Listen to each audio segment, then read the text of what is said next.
Okay, everybody, this is my spoiler review of X-Men the Animated Series Season 1, Episode 5, Captive Hearts.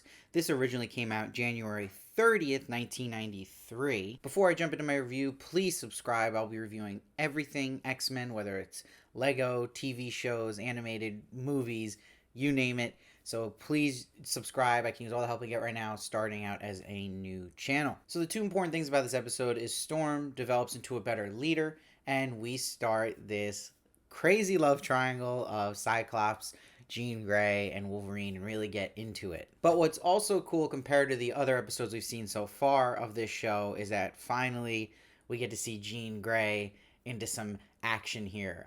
Actually forgot she was in the show at this point. She's so underutilized first 4 episodes that it's nice to see this episode. She gets a lot of screen time, but also we get to see her use her powers a lot and be in the actual action of the X-Men. And it's cool. The episode opens with Professor X training them, throwing stuff at them, just like in the original Uncanny Comics where they do it all the time, where he's training them against things they would see in the real world.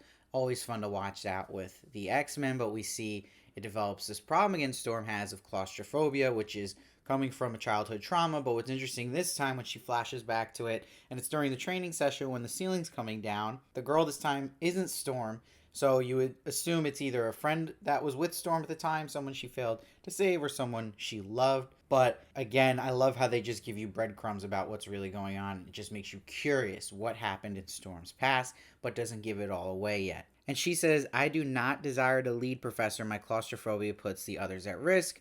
So this is a nice setup for her later on in the episode where she's going to have to lead, whether she likes it or not. Now, the episode develops that for the first time in the show that Jean and Wolverine have some chemistry here. And when they have a little moment, she walks out. Then she goes with who she's currently with, Cyclops, to a date night of Phantom of the Opera. And it's cool when we see them walking outside. You see posters of Magneto and the Sentinels around in the street. But you see this pressure Cyclops is feeling right now to not let Professor X down, and how important they are as X-Men. I love about this show so far is seeing thoughts of the X-Men themselves and conflicts they have inside of themselves, and that's really cool to hear Cyclops talk about that. And as Jean is comforting him, this mutant called Leech shows up and steals some fruit, and this leads them into the underground. And we meet new mutants we haven't seen before that look like Scooby-Doo villains. They are called the Morlocks. We'll see people like Sunder, Leech, Anna Lee. Callisto's their leader, and Anna Lee has this power. She puts them to sleep, and we'll see she can basically take over people's minds, which is incredibly strong power for someone living underground who doesn't look that strange either, because, again, the Morlocks we learn are people who don't feel anywhere near acceptable looking enough around humans to be out there with them, with the fear that people have against mutants. They can't blend in as well as the X-Men, unless you're Beast, of course. But I love back at the mansion, Wolverine's looking at a picture of Cyclops and Jean, and then perfect timing, Rogue and Gambit in bathing suits pass by saying, where are the lovebirds? And Gambit's like, who cares? Let them be alone for a change. And then Wolverine hears that and starts to cut the side of the photo with Cyclops in it. But nice setup to the final frame we'll see in this episode, which we'll get to. But we learn that Cyclops is fueled by sunlight, so when they're underground, he does not have his power. Now, what's interesting is Callisto goes on a speech about what I was talking about, where they don't feel comfortable to be on the surface level as mutants. They are too deformed and unsightly, she says. But she saw Cyclops on TV, so they get good TV reception down there. And she's like, I need a companion, someone to prove me in the air. So she wants Cyclops, and he is the best line back to this. So take out an ad. I lost it at that line. That was so funny. And she's pissed. She's like, he refuses me.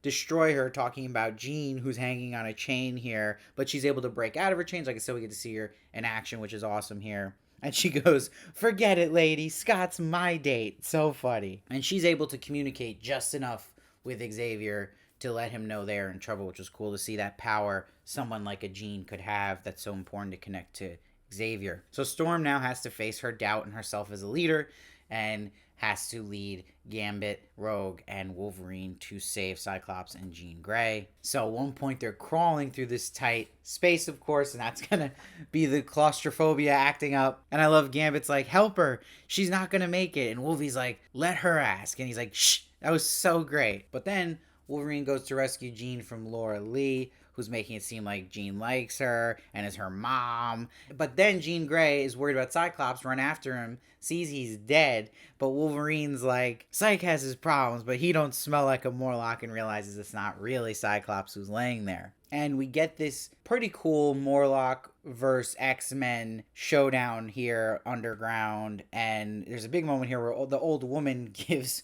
Gambit the freaking plague, which was insane. So that's something that will lead him to have to go back to the mansion, which probably be dealt with in a later episode. But Wolverine, using his heightened sense, which he uses a lot of this episode, sniffs out where Cyclops actually is. And he's like, I can make a couple of women real sad right now, but if there's one thing I can't stand, it's seeing Jean cry. But of course, the Morlocks are listening to this outside. They take that information and they'll use it against Wolverine. This is Laura Lee now leaning into that in his head, and it's making Wolverine attack Cyclops. And she's also at the same time making Storm feel her claustrophobia. So this is where you need someone as strong as a Jean who makes it stop. And then we get this wild moment where then Storm proposes a duel with Callisto, and Wolverine has a great line. He's like, Storm, are you nuts? And they agree they can't use the mutant powers, and it's like this lightsaber duel out of nowhere. And Storm quickly wins, and she's like, you've lost, but you shall not die. Killing is not the X-Men's way. And she's like, as your leader, I offer you safe haven. And then they're like, well, when humanity accepts mutant kind, then we'll come up. And then she's just like, okay, see you then. She gives Callisto back the gig of being leader right away. I thought that was so funny. And then Cyclops wakes up and he's like, did I miss something? And Jean Grey is like, oh, nothing much. I never dreamed you had such beautiful eyes, and kisses him. But poor Wolvie sees this, is heartbroken. And this will lead to the cliffhanger at the end where when Jean and Cyclops actually go to thank him, he's gone. He's left, and the photo is split in half, and it is the to be continued mark. But we also get a nice little bow here with the Storm storyline with her doubt as a leader, where Professor X says to Storm, Jean tells me you acquitted yourself well as a field commander. And she's like, the entire team nearly perished. And he said, but they didn't, and I have you to thank for that. So that was a really nice, great line there. I like that, and I like that Professor X acknowledged Storm for her good work and gave her some confidence to boot as a leader. But overall, this is my least favorite of the show so far.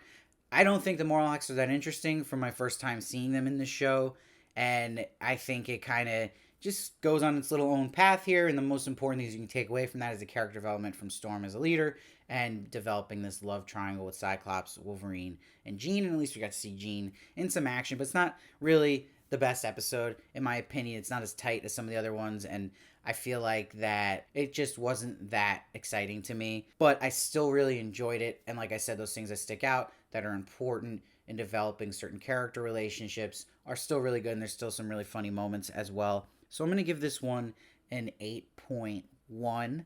Let me know what you thought of this episode. Please subscribe. I'm doing every single episode of this series, so you don't want to miss any of that. And I'll also be doing X-Men 97 when that comes out. And I'll see you next time.